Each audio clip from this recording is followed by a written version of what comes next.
Yeah. I love my HBCU. And boy, I love it, love it. I love it, love it. I love my HBCU. And man, I hope my team they won one. Yeah. I hope my team they won one. Yeah. Man. I hope my team they won one. I hope my team they won one. Yeah. I tune into the HBCU Sports Lab to see if my team won or lost. If they lost, I'm quiet as a mouse. But if they won, keep tab. I'ma do the dab, yeah. Dr. Cavil, he know what he be talking about. Mike and Charles, they know what they be talking about.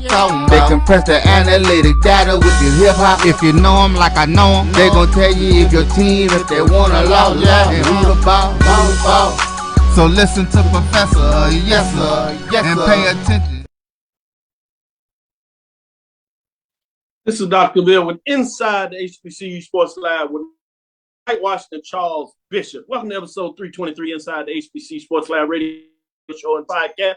The show that's covering the sporting HBCU dash for all things HBCU sports for institutions large and small, from the NAIA to the NCAA. We share insights and information on the HBCU sports culture, HBCU athletic aesthetics, to facilitate the story of HBCU athletic programs and the business of HBCU sports. We just call it HBCU Sports Pedagogy. I'm your host, Dr. Kenyatta Cavil, with my co-host, Mike Washington, Charles Bishop, filming from our home studios and sending a signal live. KSOH 1230 AM studios with the Texas Radio Hall of Famer, the beautiful home of Texas Southern University from Houston, Texas. With that being said, let me go ahead and go to Mike Washington. How you doing today, Mike? No, I'm good, Doc. What's going on, man? Man, you talking about some big games happening this weekend, man. We got homecomings plural.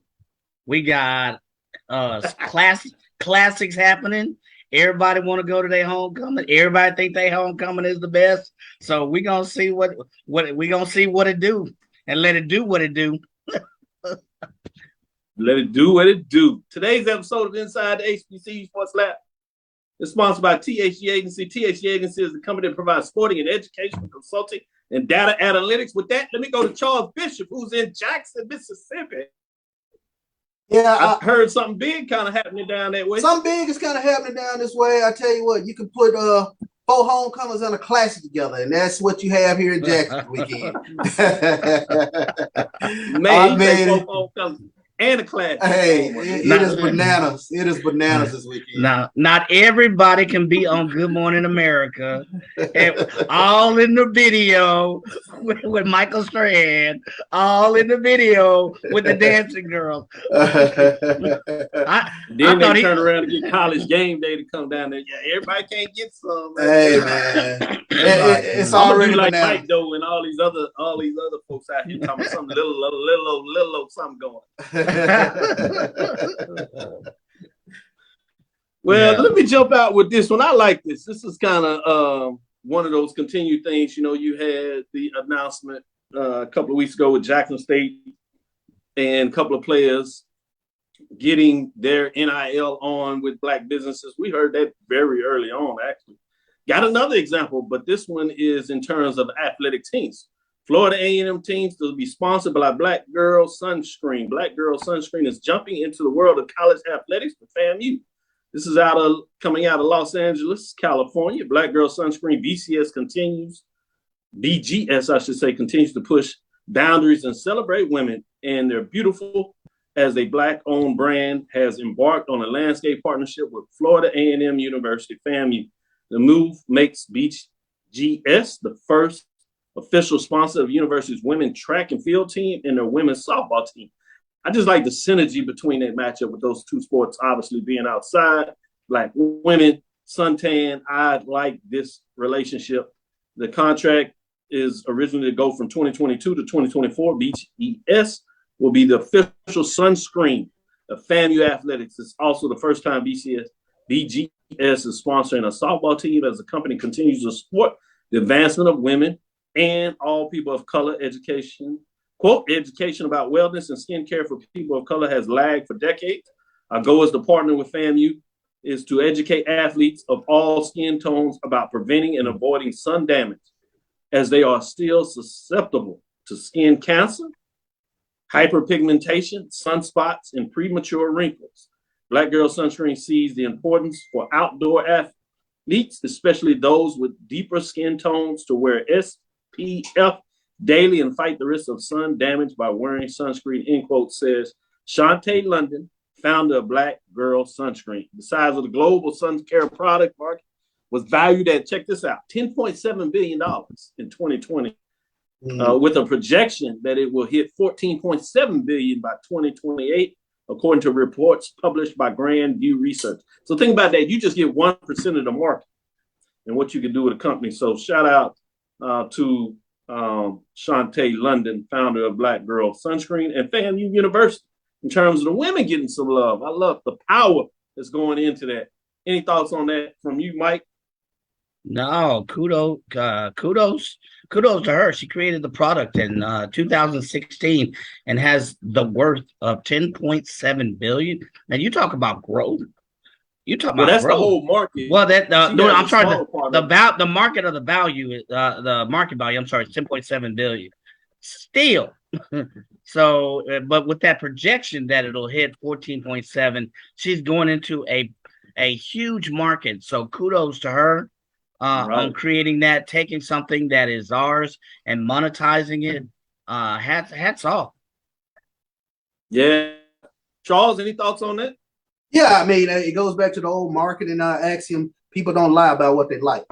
So for her to create this company, Black Girl Sunscreen, and then to partner with an HBCU brand that's huge, and to bring light to African Americans being in the sun, I'm excited about a product developed specifically for individuals like myself. So because we don't, a lot of times we don't think about sunscreen when we're outside. It's like my friends just say, that the melanin take care of what it needs to take care of, but that's that doesn't go all the way all the time. So you have to be able to take care of your body even when you're in the sun as an African American. Yeah. Biggest misconception is that we don't need sunscreen. Biggest misconception. Yeah, true. And I know you playing baseball and lacrosse, you had to get in there, and it's Deuce out there playing baseball. Faith, wife there, she wants to make sure that he's taking care of his skin early and all that kind of stuff. So she puts it on there. But then your boy like to travel a little bit, going to the islands over there, Caribbean. I need to make sure I order some in the mail because I do take my trip regularly, and I like to being out there on the beach when I go. So it should be good in terms of what that looks like. Let me stick with you, Charles, and since you had some updates there, any other news that you want to bring to the table? Yeah, I think this is huge, and this comes out of the world of college basketball, but Alcorn, they signed their head basketball coach, Landon Bussey, to a contract extension that will last the SWAC Coach of the Year state in Norman through 2026. This is a statement from him. I'm humbled and honored to have the continued support of our university president as well as our director of athletics. They believe in me as well as my vision and the goals that I help lead this men's basketball program into the future here at Alcorn State University. I'm ever so grateful for that. Of course, Landon Bussey captured the SWAC regular season title last year for the Alcorn State Braves. We're returning the Braves back to that past glory of yours. So congratulations to Coach Landon Bussey. Good call. Good call. Yeah, I like to see that for Landon Bussey. Obviously, got a chance to meet and work with him and talk with him and listen to him while he was down in Prairie View, and obviously going over to Alcorn the Braves and getting it done in short order. I think it's a pretty good move for the Braves. Very much so. Lock him in like that. Smart move. It shows that Mike, any news that you want to share out there? Go ahead, Charles. No, I was saying that Alcorn is showing that they have value in their head basketball coach. That's one of the things you do. You lock him up to an extension. So that goes a long way in terms of knowing where that program is going to be going for the next few years. Well said. Mike, in terms of you, what is some news that you want to bring to the table? Well, here's one that came across, and this comes courtesy of HBCU news flashes via Twitter and Instagram and HBCU Sports. Coach Fred McNair says he wants to distance himself from the negativity and unfair appraisal of players by a segment of the fan base. Alcorn State coach Fred McNair is stepping away from his weekly radio show, which I think is huge. The Braves coach made the announcement on Monday during the most recent episode of the Fred McNair Show alongside Alcorn play-by-play broadcaster Charles Edmonds. So, and he quote unquote said that would be the last one. So stepping up in defense of his team, McNair broke down the Braves 31-27 loss to Texas Southern with Edmond and responded to a few listener questions before going to a candid detail about why he will no longer participate in the call-in show. So interesting. I was kind of doing some digging to see what some of the comments were. Some of them were heated. Some of them, if you look at the Twitter, that he felt were a little bit more biased and not fairly objective questions about the game in and of itself. So huge deal in Alcorn territory. Let me make sure I say that right. Alcorn territory. Yeah, they're gonna come after you. Exactly. So if they do their coach and players like that, what you think they gonna do? I'm telling you, I'm like, man. Oh, one thing that I want to get out of here in terms of the business framework of this that makes it different, not in terms of the passion, the fans, as you see with SWAC, HBCU programs, whether they're NIA Division II or FCS, is extremely similar to what you see with other programs, even the Power Five. But traditionally in the Power Five, you have coaches that do these shows, but it's contractually obligated that they do the show. It's written into the contract, and oftentimes the big money they get is actually associated with doing, whether it's radio, television, these platforms, streaming, if you would. And for our level, you haven't seen these later. This was in addition. This is something they were doing in addition to what they needed to do now. It makes sense in terms of making sure you gen up your interest, and obviously he's done that. But it's intriguing when you look at how much success the program has had, including what he's done at late, and how now that creates a fandom where you have to outperform the high level success you have, which is amazing in terms of your fans continue to move after. So it'll be interesting to see where this goes.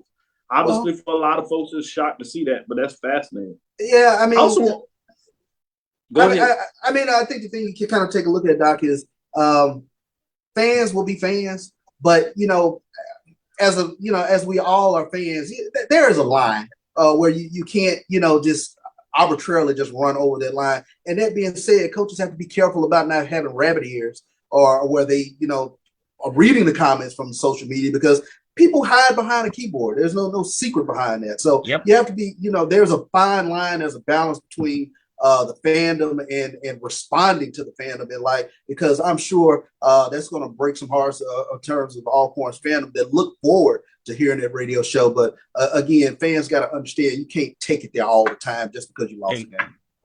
Exactly. Well, to your point, the other part is usually the other shows, they're live shows. So people tend to be a little different in terms of, like you said, if they're live. And the ones that are a segment where they take in calls, as we've done with Ralph, you would have a caller oftentimes you could kind of mitigate who you bring on and, know where they're coming from. Certainly, if you're sending in questions, you can shift through questions that you think will be out.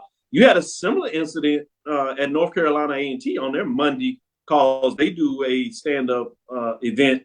And it's usually for the media, but because media has changed so much, when you have your quote unquote traditional media, and now you have this aggregate media, right? And then you have fans that are moving into that space because the aggregate media is social. You don't know. In this case, you had literally a fan that was able to get to the mic as if he was media and ask the question. And because he didn't have the experience as a media person, he asked the question, and then he went almost like, it seemed like what happened here, where he literally chastised the coach and said, then he was like, he thought the team was making too many penalties and their attitude. And I think that's a legit question. But then he followed up, and the coach kind of was like, yeah, we take that. I don't think we should make that many penalties. We'll work on that. Then he almost got to the point where he was going to threaten him. He said, no, I want something done about it. You're like, what? Yeah, like, really? Okay. So, and that's the definition of fanatics. And so you can get that. So the question is how do you control that media to the point where you can still have the show, but you might be able to control it a little more, which is what you're talking about. Where's the happy medium about making sure your fans get access? But at the same time, you control. Go ahead. I'm sorry. The thing about it is it's quick to assume that it's about the players, but if you dig deeper, there were some comments about his coaching staff. And so you develop relationships with your coaching staff as well. Now, I think, as you said, the coach has to have thick shoulders. He can't get caught up in every single comment, but at the same time, when some of those comments go awry, even not just about your students or the student athletes, but about your coaches, which he has a relationship with as well. And in this case, I'm kind of looking through the Twitter waves or whatever, and it looks like it was a combination of student athletes and coaches that really pushed him over the edge, or seemingly pushed him over the edge. I don't know. So it'll be interesting. But that's what I'm getting into as you talk about this is what's intriguing about this. And I want to get one more news before we take this break, so I don't want to belabor the point too much. But the other point that you get in is also fan expectation in terms of what they drive. And again, you got a lot of fans that mimic and copy what they see out there with these Power 5 conferences. And not to say they do it, but oftentimes it's a different magnitude when you have a coach that is making millions of dollars, assistant coaches as well, about your level of expectation, even though I think there should be some lines of demarcation there. But if you're a coach and you know financially what your institution is putting into the program and you're beating the odds, and then you're going to come to me or my coaches when you know we're lacking a lot, and you know that, I can see where that hits in a certain way where you'll be like, hold on now. We're actually batting above 500 when you look at the bottom line of what we're getting. Yep. And some of these folks are the same folks that ain't written one check to support the program. Because folks that do actually have access and they can talk to the coach at a different level. One thing I wanted to say before you get in there is important because we turn around and getting into basketball. SWAC, obviously, we talked about the ESPN basketball games that were announced a while ago. You also had HBCU Go that is announcing basketball, and they're going to do 36 games. Wow. So I thought it was important to put that out there in terms of HBCU Go. Yep. This came out of the SWAC 2023 men's and women's basketball season. Slate of games, which will be broadcast in doubleheader format. So men's and women's will get the love or highlighted by several highly anticipated conference matchups throughout the course of the season. And so you can go to your major sites, whether it's SWAC, HBCU Game Day, as well as HBCU Sports, and you can get a list of games. They kick off things January 7th with Texas Southern at Arkansas Pine Bluff. Doubleheader, that's the reigning tournament champions, the Texas Southern Tigers. And then they close out with a big rivalry game, March 4th, with Texas Southern at Prairie View A&M designated. And obviously it's on the men's side, with these two programs dominating the championship over the last couple of years. Obviously, you had that regular season championship by Jackson State, where they tied with Prairie View in terms of what they did. And then on the women's side, you've seen Jackson State literally dominated quite a bit on the women's side as of late. So it'd be fascinating to say what that looks like.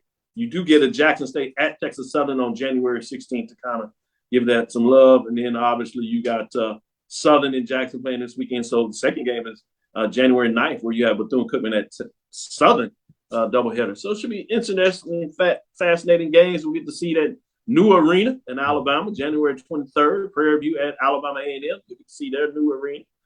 Go back to Florida with Alabama State at Florida A&M, January 30th. It'd be interesting to see with the close proximity of those schools, what that will look like in terms of that matchup starting to increase in intensity. With that, let's get into our first break, come back on the other side, and we'll talk a little bit about marching sport.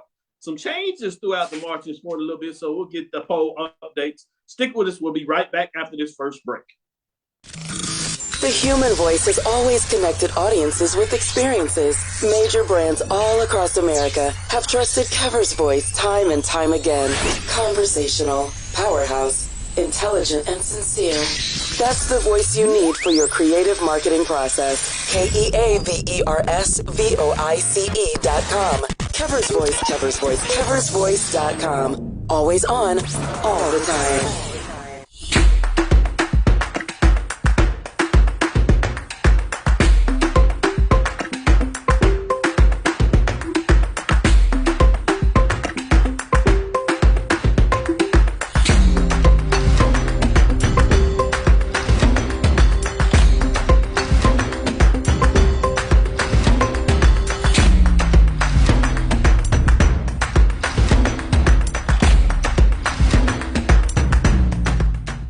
It's never too early to plant the seed, to share the tradition, and instill a sense of pride in your HBCU with your little ones. HBCU Pride and Joy Children's Boutique helps you share your school spirit with a wide selection of adorable kids apparel and accessories officially licensed from your favorite HBCU. Visit hbcupridejoy.com and follow us on all social media at HBCU Pride Joy on Facebook and Twitter. From novice to aficionado, find yourself here. High quality cigars plus personal customer service. Slow Burn is Waco's only mobile cigar lounge, featuring a meticulous, curated collection of premium cigars. Visit our website, www.slowburnwaco.com. That's www.slowburnwaco.com. Press the analytic data with your hip hop. If you know them like I know them, they gon' tell you if your team, if they wanna law, and who the ball. So listen to Professor, yes sir, and pay attention, cause he gon' teach a lesson. This is Dr. Bill with Inside HBCU Sports Lab with Mike Watson, Charles Bishop, getting ever so ready for the big weekend, man. I hope to see y'all on the other side. You know, remember that got a show on Sunday. Don't get too loosened out there, all crazy and forget that you got to be on here to make sure folks can get their news of what happened on Saturday. Don't do that. I was about to say it could be a whole new crew of 3 on Sunday. It's so good. Brought to you by dropping out of the polls this week, talking about what is happening in the March sports scene. Remember, let me give you an update to this and make sure people understand this. You know, you got these polls out here, great polls, people doing it in their own ways. You got these shows that give a lot of good product and appearance for bands. And a lot of times they'll break them down. I love the way they break them down. But oftentimes they're voting polls where, you know, you come in there and you text your friends, hey, man, come vote in this poll, email some folks, you know. Now you send it on Messenger, private tweets, you know, go vote here. Try to stack the deck. No, we don't do that. These polls are based on the fact that you got to have balance. You got to have the 0 quarter, halftime, 5th quarter, right? You talk about what's going on in the game. Are you supporting your team? Certainly you get dot points if you're sitting up here playing when your quarterback is behind center and you got your coaches looking at you like you crazy. Your fans looking at you like, what are you doing? You got the referee on the mic talking about, hey, can you stop playing when the come on. This is all blast from TV. Don't do that. Don't do that.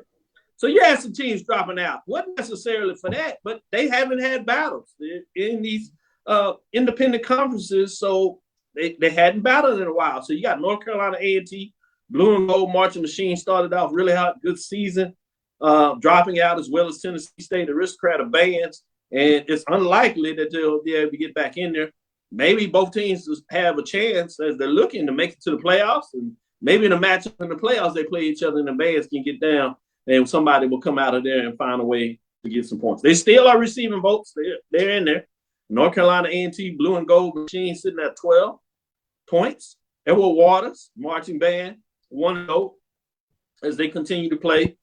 Getting done, they have 9 votes, and they've actually had a couple of matchups in that, and I'll update the rankings there. Tennessee State, the aristocrat of bands, with 8 in terms of what's going on there. Let's get into the top 10 and tell you what's going on in the top 10. You have Albany State Marching Ram Show Band. They continue to be at number 10, 2-1, 2-0 overall, 13 points. Really solid performance and getting it done in the SIAC, not just on the football field, but also in terms of their band supporting and doing a couple of matchups and trips. They're sitting up at 3-1, 3-0 overall, so they're playing some good matchups there. At number 9, Florida A&M Marching 100, 1-1 on the season, 0-1 again. Strong band, powerful band, but they're just not having any matchups in terms of matching up against HBCU bands. So it'll be interesting to see if that will carry on the rest of the season. Bethune-Cookman Marching Wildcats, same way, undefeated in their matchups, but they hadn't had any since the beginning of the football season. We're well past midterm grade, so that's not a good thing when you haven't taken the test in the last couple of weeks. And I've been giving out quizzes, midterm exams, so you didn't miss a couple of assignments. That's not going to be good of what you're doing in the ranking, so you fall a spot.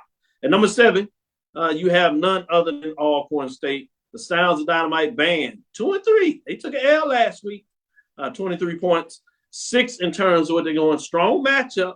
A little bit of upset as Texas Southern traveled over there, represented, and we'll see what that means as Texas Southern seems to have gotten on the board with a win. In fact, it jumps them up to number 6. Wow. They had some of the toughest back road.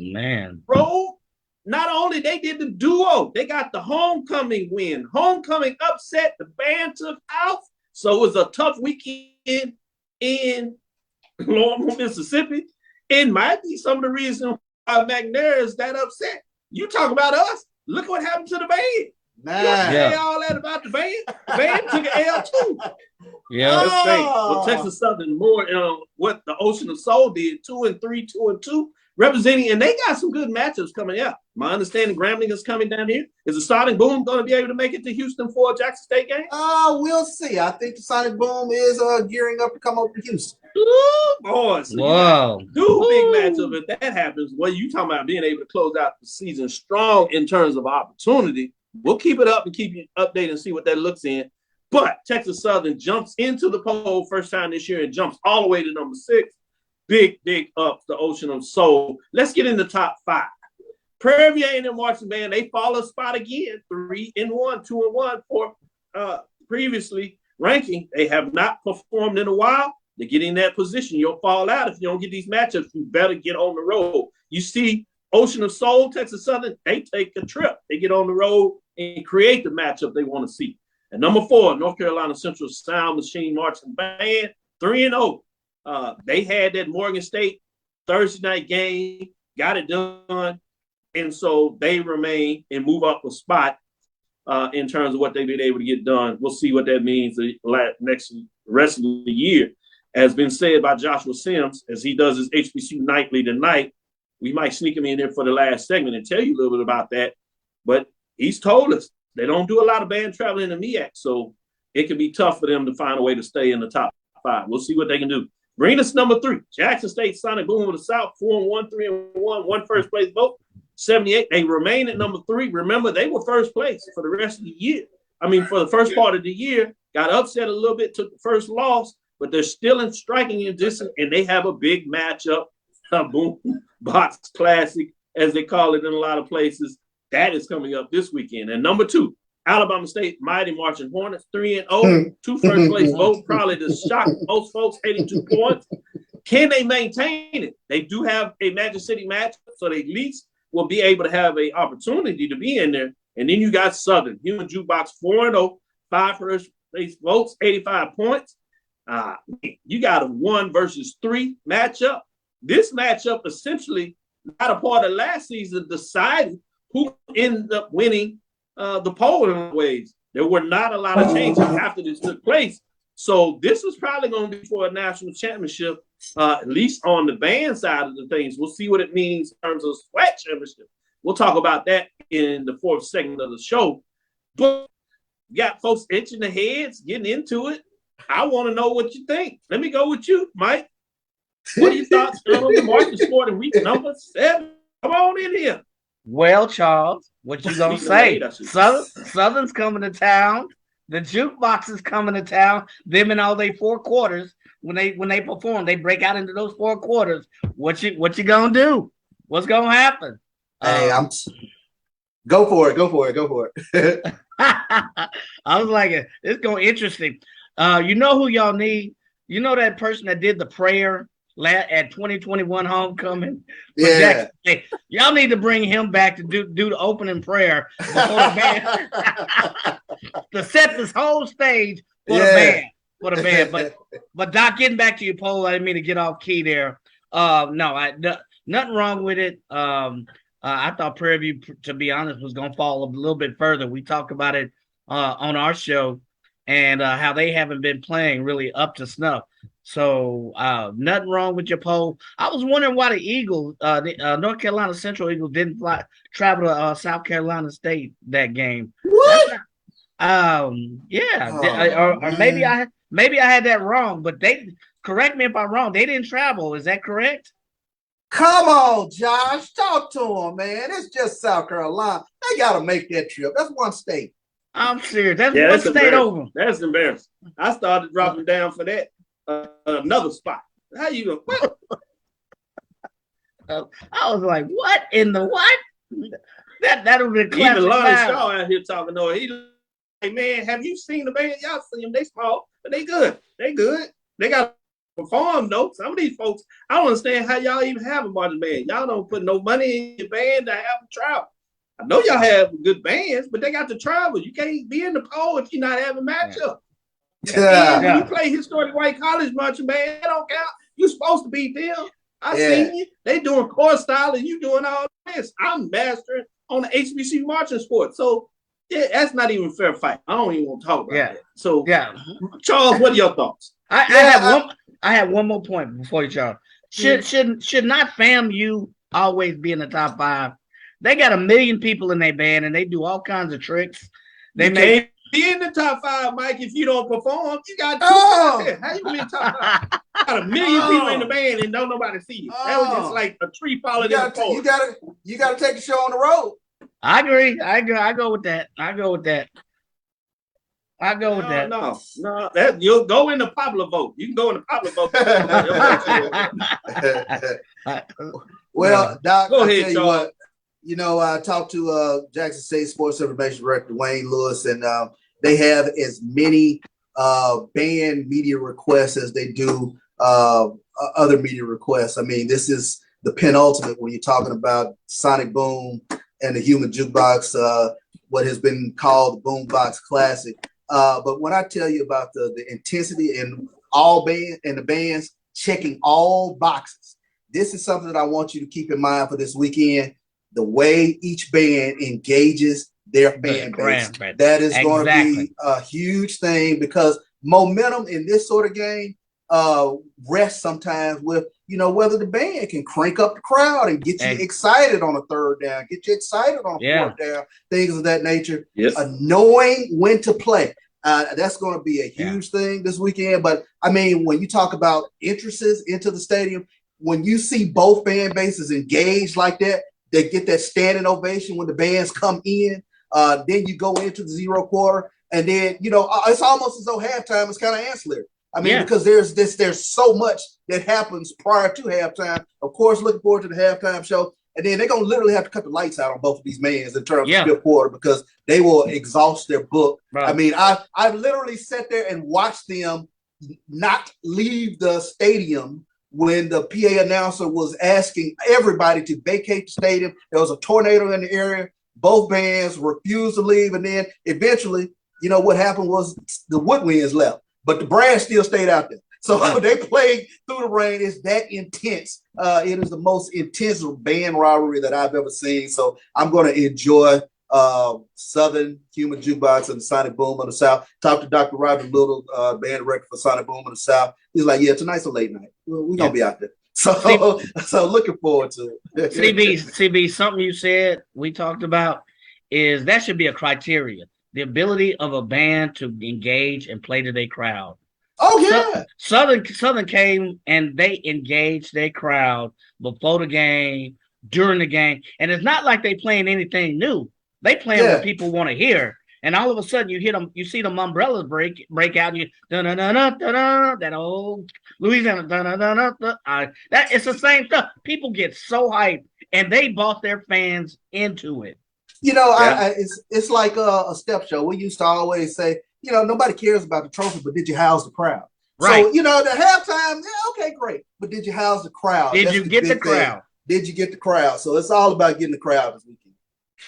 See what I'm talking about? I even got these folks on. I don't have to say much anymore. They wrote it down. I told Jerome G. Sutton, put your band and put them on the road. Go have a contest. Somebody asked about Jackson State, Alabama State. Yeah, it was the Honeybee. It was the Honeybee. The Honeybee. It was E-More. You know who closed it out and got the win for them at home. Yeah, they took the L on the football team, but they actually won the band battle. It was a close one.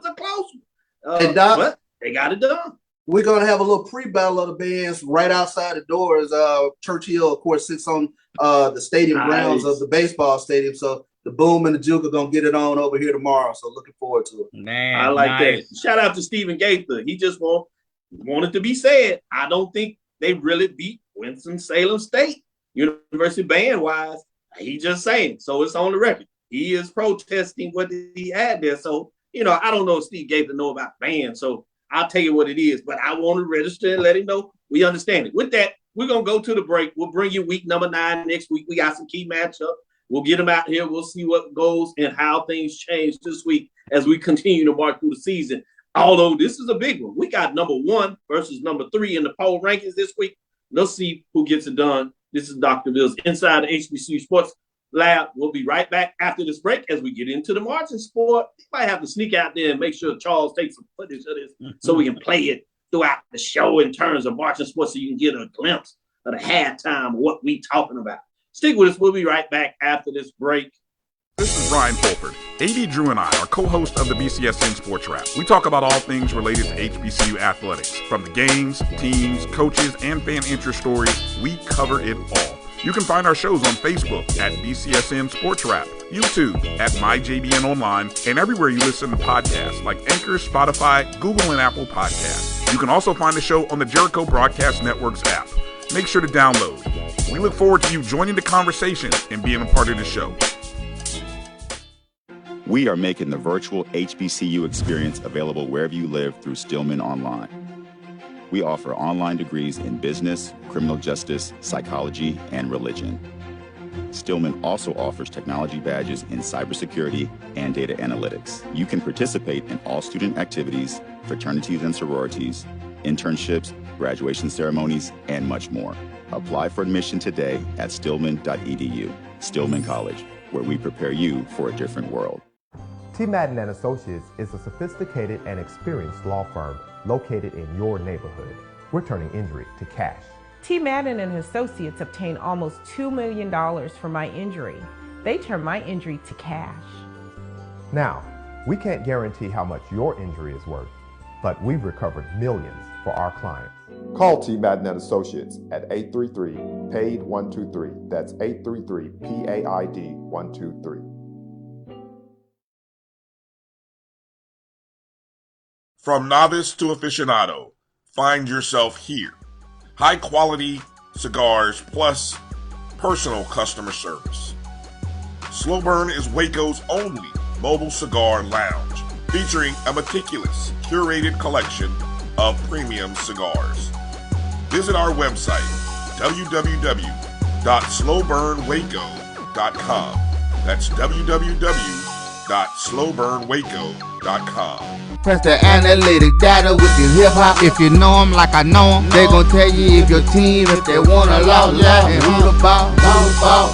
So listen to Professor, yes sir, and pay attention, cause he gon' teach a lesson.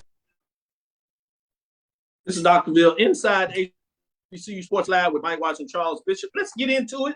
CIAA game of the week. That's the mid-major division CIAA game of the week. It's in Richmond, Virginia. Movie Field, CIAA Saturday, October the 29th, 12 o'clock Central Time. HBCUGo.tv will carry it. This is an intriguing matchup because when you look at the overall records, you're like, man, why is this a game of the week? 8-0 versus 5-3. Yes, Shawan Hawks come in at 5-3, but they're 5-1 in the division. Yeah. That's the North Division versus the number 1 ranked Virginia Union Panthers that are 8-0. But just 6-0 in the division. So what does that mean? If the Hawks can get it done, obviously it'll be a huge win. But if they finish out the season, you have both teams sitting with 1 loss, right? At 7-1. Guess who represents the Northern Division for the championship, CIAA championship? The head-to-head tiebreaker would go to Shawan Hawks. So they would do. So this is a bigger matchup than people realize because of the implication of the division that take place. So I'm going to go to you, Mike. What are your thoughts in terms of the matchup? Do you think the Hawks have a chance? No, I'm still going to go with Virginia Union. They do have a common opponent. Sorry. I'm sorry. I really wish I could put a whole lot into it. I could dazzle you with data points. I could go through this scenario. They have one common opponent, I think Fayetteville State, and I believe Shawan lost, and I believe Virginia Union won. So you can also use that as it's a data point. But I just think matchup wise, Virginia Union matches up better, and I look for this to be a Virginia Union win. Charles, what are your thoughts? It's actually an intriguing matchup, Doc. I mean, when you take a look at Shawan in terms of their offensive prowess, and you talk about Rashad McKee, the quarterback, and Lawrence King, they have a nice little hookup going. But at the end of the day, I think it's just too much Jada Byers. I mean, that dude had 40 carries or something this past week. I mean, they just pound you to death and grind you down by about a third quarter, midway third quarter somewhere. So I think Virginia Union will take this. I don't think they'll fall off this week. Ooh, good one. Shout out in terms of that analysis. Let's go to the SIAC. Fred Whitty is sneaking in here, and he says he's still on the band stuff, man. These folks take this stuff bad. Ain't no last week. St. Aug band was a no-show. Rams young and old, no bands. We see red. We show even when the home team don't show up. Yeah, that's true. But this is a band. I told you again. Y'all get all excited because your band do a little something by themselves. March up. I agree with you. It's nice. Don't mean nothing. It's like this marching sport. Now, if y'all want to call it something else, y'all want to take out the sport, that's fine. But as far as I know, in marching sport, there's competition. It means there's a winner and a loser. You playing by yourself, I don't know how that works. That's not a good thing. We don't do that. Man, let me get back into it before I go off again. Frankfort, Kentucky, Alumni Stadium, SIAC West, Saturday, October the 29th. As you know, another 12 o'clock game. This one's on ESPN Plus. Top 10 matchup. Number 7, Tuskegee Golden Tigers, 6-2, 5-0 in the division at number 10. Kentucky State Thoroughbreds, 4-4, but they're 3-1 in the division. This is for the conference. This could be huge. Again, the winner of this has a major chance of representing the team in terms of the CIAA championship game for the West. We'll see what that looks like. Let me go with you, Charles. What are your thoughts in terms of this matchup? Kentucky State Thoroughbreds, Tuskegee Golden Tigers. They undefeated in conference play, have won 6 straight. You know, as A.D. Drew brought out, Tuskegee is probably one of the hottest teams playing football right now. And they have, I think everything just started in that upward trajectory after that road win in West Alabama. But this is a complete, a solid football team. I think they will go up to Frankfort and get this win. Like I said, they're winning in all types of ways. When you take a look at them this past week, they came back from 10 down in the last 5 minutes of the ball game against Lane and snatched victory from the jaws of defeat. So I'm looking for the Golden Tigers to get this W up there in Frankfort. And they won through defense. They won through passing. They won through a solid ground game. I mean, they're winning in all directions in terms of trying to get these W's. But I think Tuskegee gets this one on the road. Mike Washington, what are your thoughts? CIAA matchup. Yeah, I'm sorry. This is going to be. Yeah, I think Tuskegee pulls this one out. They are playing lights out really well this year. So you look at all the statistics, points scored, running.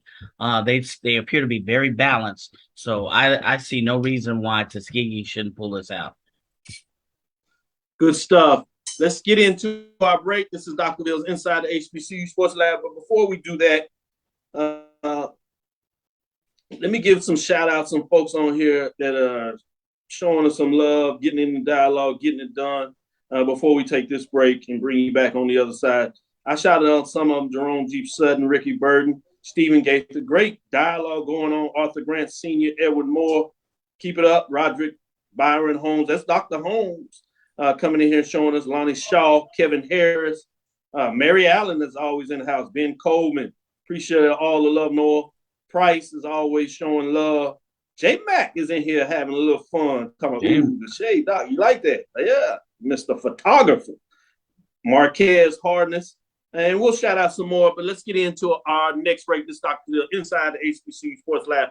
Keep up with us. We'll have a surprise on the other side. Come on back with us as we get into the major division and get in some great talk. Stickers. We'll be right back after this break. Time is our classic Atlanta soul food restaurant located in the historic West End. Q-Time Soul Food is a family business started by Fred and Christine Crenshaw. Come on in, relax, and sink your chops into our tantalizing, mouth-watering, distinctive soul food with a twist, the Q-Time way. 1120 Ralph David Abernathy Boulevard, or call your order in at 404-758-2881. Do you miss your mama's cooking? Then come on down to Q-Time, an Urban Passport member. The Cuvée Group is a Florida-based marketing and training consulting firm. We help businesses communicate to their target audience and engage them in conversation. We also help to expand their audiences, which will ultimately result in growth for those organizations. In addition to being a certified constant contact specialist, my colleagues and I are also certified in John Maxwell Leadership Principles. We use these proven principles to conduct workshops, training, and private coaching sessions for individuals and companies looking to take things to the next level. Contact us to schedule a free consultation. Issues today, don't delay, call Cuvée. Since 2002, Empowerment Resources, Inc., a nonprofit organization, has empowered more than 1,500 youth and adults in Duval and surrounding counties through its programs Journey into Womanhood, Girls Mentoring, Life Skills for Teens, and Parenting Education Coaching. To get involved with programs, volunteer, or donate, visit www.empowermentresourcesinc.org. Follow us on social media, facebook.com/empowerment.resources and instagram.com/empowermentjax. Are you hungry for authentic Caribbean food? Like jerk chicken, oxtail, red snapper, shrimp, tofu, and rasta pasta? Well, find your way over to Mango's Caribbean Restaurant, 180 Auburn Avenue, right next to Royal Peacock in downtown Atlanta. Them belly full, but we hungry. Mango's Caribbean Restaurant, open daily from 11 a.m. to 10 p.m. And on Friday and Saturday, we're open till 4 a.m. Come to Mango's and put some spice in your life. Oh, we've got a good thing going.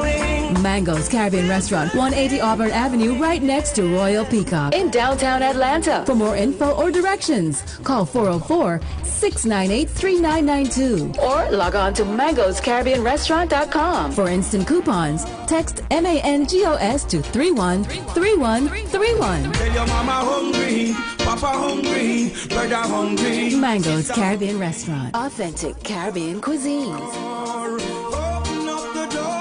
Press the analytic data with your hip hop. If you know them like I know them, they gon' tell you if your team, if they wanna loud, and who the ball. So listen to Professor, yes sir, and pay attention, cause he gon' teach a lesson. This is Dr. Cavil's Inside the HBCU Sports Lab. We have Charles Bishop, Michael Washington, the professors. That's Professor Bishop, Professor Washington. And we got the Sunday crew here, the gurus, one out of the MEAC, one out of the SWAC, giving you all your HBCU knowledge. We got Joshua Sims Sr. and BJ Jones. I think there's a little big games this weekend, so we wanted to make sure you got a big last segment here. But let's start out in the MEAC. This is the MEAC Division Game of the Week. We're going to give everybody a chance to talk about it a little. This is Dover, Delaware, Alumni Stadium, homecoming for Delaware State. We got a lot of that going around right now. Saturday, October the 29th, as you know, ESPN matchup, 1 o'clock. Number 4, North Carolina Central Eagles, 5-2, 1-1, had a tough loss last week. At number 9, State Hornets, 4-3, 1-1, also had a tough loss. The reason I put that together, it's going to be tough, one loss, but essentially this game puts you outside of it. You can't recover, I would think, in terms of this matchup. So let me just go to you. Mike, any thoughts in terms of this matchup? No, I think Central bounces back. I mean, you think I can't explain this last loss. I didn't have a chance to take out the game, but you know, you're talking about if you're talking about North Carolina Central, you look at a team that's scoring 40 points a game. They're allowing 20 points a game. Balance. They've had a few issues with penalties and efficiency, but I look for them to bounce back with a solid win against Delaware State. But watch out. That could be a watch out. Don't overestimate. So Charles is shaking his head. What are your thoughts, man? I lost my watch out for Delaware State after we lost to Howard. You gonna keep it that simple? Yeah, I mean, that was my watch out alert. I was getting ready for this game, and then the Hornets spit the bit against Howard. I wasn't ready for that. You know, I wanted this game to be that matchup. And I said 2 weeks ago, you know, you're waiting for that shooter drop with Delaware State. It hadn't until that game. So I haven't lost faith in North Carolina Central in terms of the type of team they are. They ran into a very good South Carolina State team that still has a lot of talent. When you take a look at throwing the ball to Shaq Davis, I mean, the dude did what he did. So, you know, all you do is just shrug your shoulders like, you know, that's an early round pick. So I think North Carolina Central goes up to Delaware and they get this win, and they're still right in the thick of things with me. I just wonder what Delaware State, because I said that with this is the same Delaware State that beat Norfolk State 2 weeks ago, then turn around and drop a L against Howard. I don't know what the hell. So I'm like, what the hell? So hey, I'm like, it might be all one right. of those years. We'll see it. BJ Jones, what are your thoughts? Oh man, if you're Central, man, you got to bounce back. If you have any ideas of coming to Atlanta, not as a spectator, but to play in a ball game, you can't drop this one. You got to come out. You got to play better, improve. Those turnovers were killer and costly a week ago, and I'm looking forward to seeing the Eagles bounce back compared to what they looked like a week ago. Yeah, I think they have a lot of focus in this game, but we got our MEAC expert in here along with HBCU. He's played it. He's done it in terms of coaching. Bring it home and tell us what about this matchup? What do we need to look at and think about? Yeah, Doc, man, this is you know, if you're North Carolina Central, you don't want this game to you don't want to let the South Carolina State game beat you twice. You know, good teams find a way to let, you know, bad losses, you know, kind of roll off and you're able to kind of play the next week. Bad teams or average teams find a way to let games that, you know, you feel like just slipped away from you, find a way to beat you the next week. And so, you know, this week is going to be very, very incumbent. But I'm putting the nuts and bolts on the back of Davius Richard again this week. You know, are you who we say you are? You know, we'll get a chance to see if you really are who we say you are, or is it time for us to go ahead and start getting ready for basketball season? And from a Delaware State perspective, you know, you kind of want to see if that defense, you know, can be able to stand tall the way that we've talked about them all season. We've talked about Delaware State's defense being the catalyst to their entire program. Okay, well, let's see if your defense really is like that. Well, and I'm going to end with this, Doc. How dare you? The audacity, the pure gall for you to put us on your schedule for your homecoming. And you want us to come from 1801 Fairbanks, drive up to Dover, Delaware, and play. We got to look at the homecoming. We got to look at all the pomp and circumstance. We got to look at the homecoming king and queen get crowned, and the band going to be out there playing for an extra 10, 15 minutes. We got to sit inside the. How dare you? So look for us to make it this week. You know what I'm saying? That's all I hear you. You put the stamp on it. Great way to close it out there. In terms of that matchup, that's why we bring him in, because he's gonna bring it like that every time. Let's get into this next matchup. Hey, Doc. I think we got a new saying. For real. I think Josh got a new saying. 2 weeks ago, we get everybody talking about I am SWAC. I am SWAC. Now we got a new one. How dare you? How dare you? How dare you? The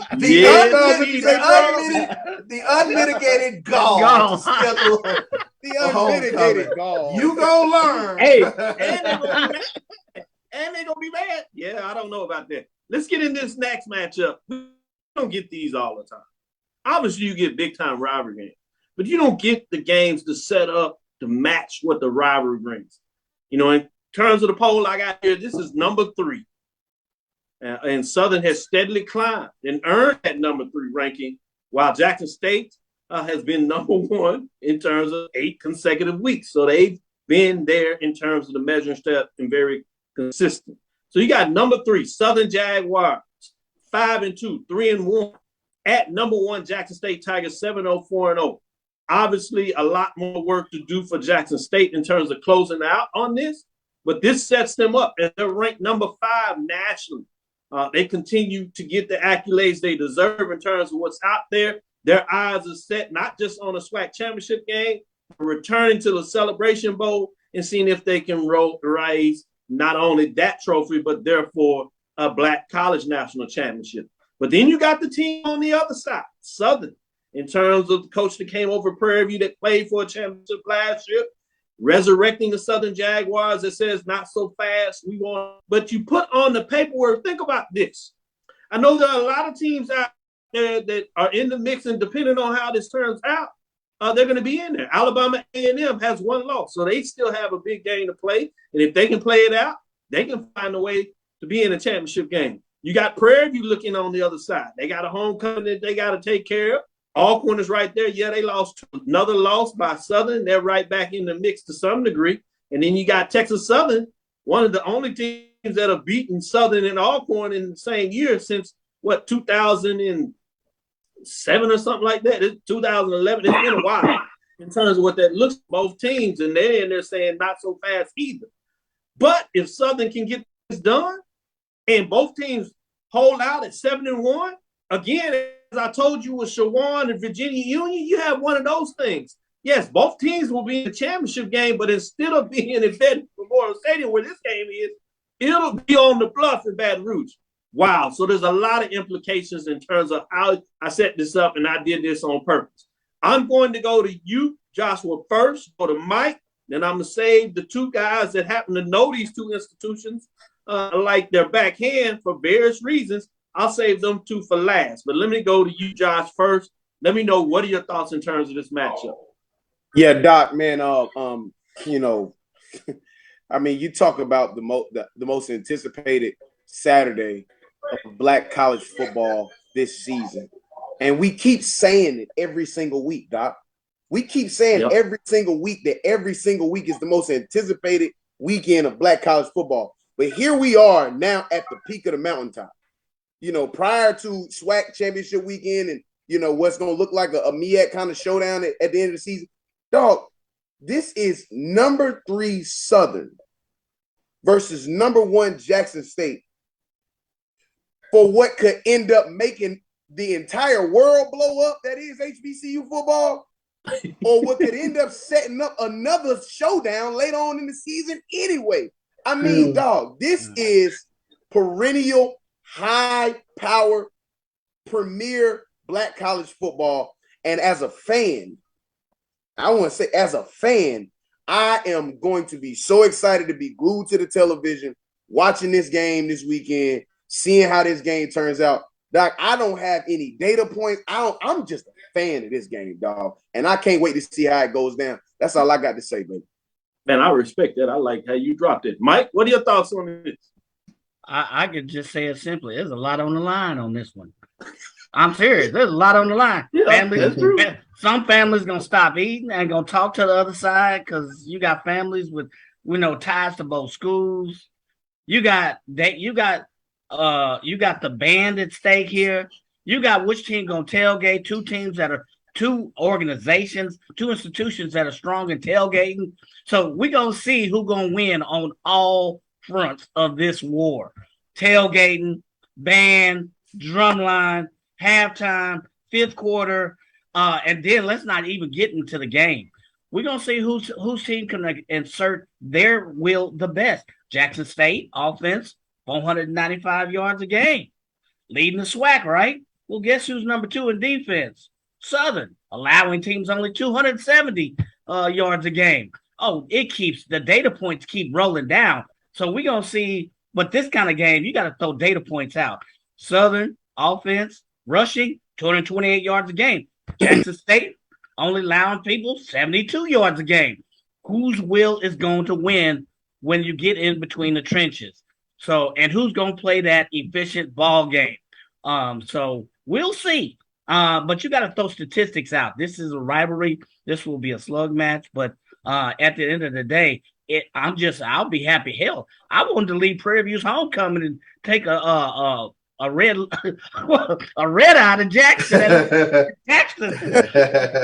mean, yeah, Jackson, you better be glad I ain't got no money. Exactly. You better. The only reason. Come on, Mike. We finna go. The only reason is because we'll do all the evening stuff with the Prairie folks. We're gonna see this game live. Yeah. The only reason is because I got money on this. But Jackson, they got all the limelight. They got Good Morning America showing up, kicking it with Michael Strahan. So Southern's been reading the press clippings. So you're gonna see a heck of a matchup. Then you chop it in. You got college game day. BJ Jones, yeah. Take us in some of the matchups as you talk about. What do you think in terms of what needs to take place for Southern to find a way to get this done? The biggest thing is that defensive line has to eat. The defensive line goes 8-9 deep. A lot of talented guys on the defensive front. This will be the first time in a long time that all 8-9 of them will be ready to go. So we're very excited about that and seeing, what that can mean. To see Trey Lang and Jordan Lewis and Greathouse and Dumas and all those guys up front.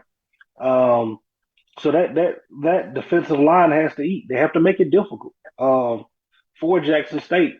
And also, man, our defensive backs, man, we went big as far as defensive backs. Those guys are 6'1", 6'2". They're big guys back there.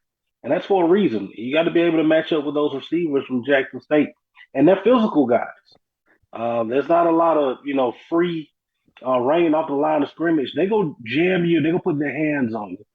And that's those are battles that they're going to have to win, which can be aided by that defensive line.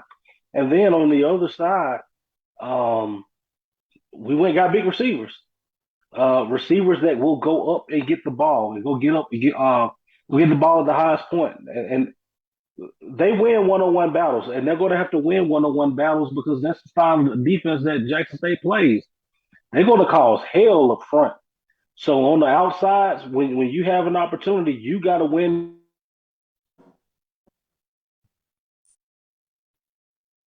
Man, look at that. That was just perfect. Oh, wow. Yeah. Sniper. Charles, tell me what Jackson State has to do to get it done. I honestly think Jackson State doesn't. The big thing for me is not shooting themselves in the foot.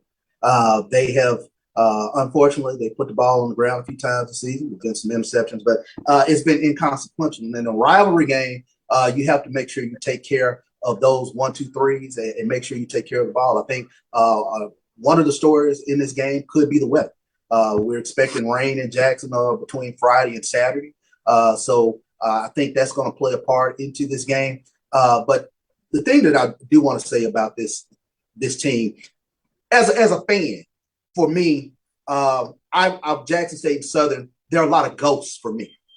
Some of the best teams that I've seen at Jackson State, 1996, 1989, 1999 SWAC championship game. Some of the best teams that I've watched with Jackson State were beaten by Southern. So for me as a fan, I have demons. I have Southern demons, if you will. The great thing about the personality of this team is they don't know much about the rivalry. There are no ghosts to exercise. There are no demons for them to deal with. They honestly deal with teams like, okay, next team up. You saw that, all the scuttlebutt was about Campbell. And for the personality of the team, it was very much like, okay, Campbell. And it's not an arrogance, but it's extreme confidence when they head out on the field that they do not expect to lose. They expect to make plays. So, and I think that's something that, I keep in mind with regards to Jackson State as they move through the season, that a lot of these guys are not steeped in that SWAC tradition of knowing the rivalry, knowing the demons, knowing the ghost of playing teams in the past that all the fans do. So they really do take it as next team up. And very business-like approach this past week with regards to Southern. Nothing out of the ordinary. And I just yet to see a team methodically work the ball up and down the field on Jackson State. They've given up chunk plays, but for the most part, even if you go back to just the latest example with Campbell, Campbell moved the ball in the first quarter, but once the adjustments were made, they were shut down the rest of the game. The score was not indicative of how dominant Jackson State actually was in that game, especially from a defensive perspective. So until I see any data point where a team is moving the ball up and down the field and Jackson State doesn't have any answers, that for me gives me a lot of confidence as a fan of Jackson State.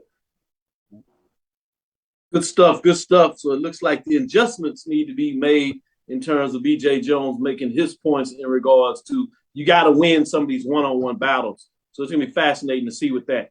Joshua, I know you're about to do the HBCU Nightly. Tell everybody where they need to go to jump off of here. And if they want and love some of this talk and they want to get some more and hear some more, tell them where to go. Absolutely. You guys can catch us live on Twitter tonight at HBCU Nightly. Please jump on. I will be going Twitter live tonight.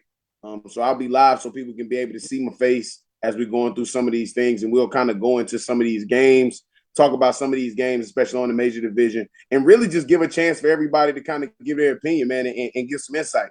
There's a caveat and a variation of different opinions as it pertains to HBCU football, and we welcome them all as long as it's not nothing too crazy. But for the most part, man, we welcome all opinions, man, and nothing's too crazy so far, man. And salute to my brother BJ, man.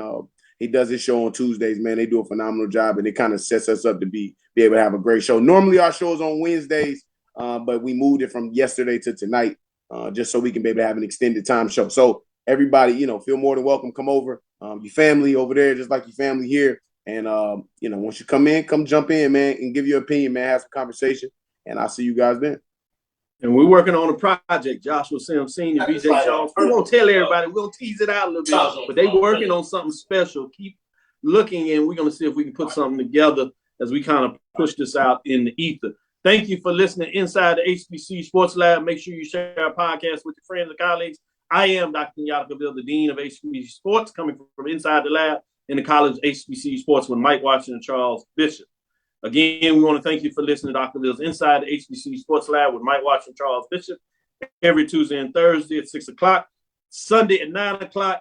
Also, Mike Washington with 1876 Sports and Culture, as he gets ready, he'll be on the yard in terms of homecoming, and they'll be doing a special live show, give you some updates and tailgates, so check that out at 11 o'clock. They'll be live on that. Obviously, we have the pregame. Pregame is going to be doing stuff instead of at their normal pregame. They'll actually do it on Friday. So make sure you check out Charles and Bishop. They'll be live on Friday to give you some update news there. Obviously, you have your traditional shows that we do with O&G Strike Zone. I think they're going to do a special edition, so check out their feeds to see what they're going to do for the homecoming down there in Tallahassee. As they like to say, highest of 7 hills. Obviously, you have G-Ho. We're going to give some love to A&T. I know, Joshua, you can't say the name. I can. A&T, North Carolina Aggies down there in terms of their homecoming, greatest homecoming on earth. And then we're going to make sure for our Alabama folks out there, B.J. Jones has a lot of family that knows about that. I'll be remiss if I didn't make sure I showed some love for the Magic City Classic. Alabama A&M, Alabama State, as they get it done in another anniversary tilt with that big rivalry. So a lot of good HBCU football. So turn over to HBCU Nightly so you can get it on and get more of it. They'll be on all night. I'll jump on there as well. Remember to make sure you check out B.J. Jones' Top 5 Tuesday as he gets it out next Tuesday. It'll be interesting to see what that looks like after this big weekend. So stick with us as we continue to give you all the great HBCU. Obviously, Saturday with Carlos Brown in terms of what he gets done as well. And then you wrap it up on Sunday with Brian and AD with Sports Wrap. That'll do it for us. We look forward to next week as we get into it starting on Sunday at 9 o'clock for us. Follow me, Dr. Kenyatta Cavil, on Twitter, Facebook, Instagram. That's DrKenyattacavil, DrKenyattacavil. Inside the HBCU Sports Lab 1 on Twitter. Inside the HBCU Sports Lab on Facebook and YouTube. Dream big. Continue to move forward. We will talk with you soon. Charles? Of course. Mike? Lecture. Both B.J. Jones and Joshua? Dismissed. Dismissed. Great.